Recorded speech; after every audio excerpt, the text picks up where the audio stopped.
지난 2009년 순천의 한 마을에서 발생한 이른바 청산가리 막걸리 살인 사건에 대한 재심 첫 재판이 열렸습니다. 당시 백씨 부녀에 대한 검찰 수사가 강압적이고 위법적으로 이루어졌고 증거 역시 충분하지 않다는 게 재심을 이끈 변호인 측 주장입니다.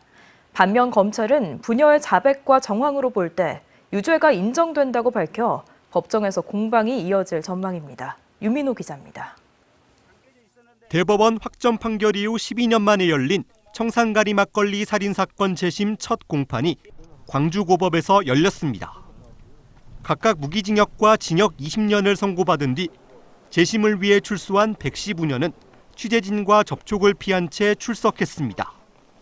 부녀는 간단한 인적 사항을 묻는 판사의 질문에 짧게 대답하고 담담한 표정으로 자리를 지켰습니다.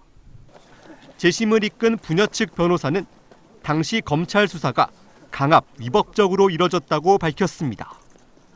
경계선 지능장애를 지닌 부녀에게 변호인 없이 진술을 받고 가설의 시나리오를 주입하는 등 절차적 권리 침해가 있었다는 겁니다.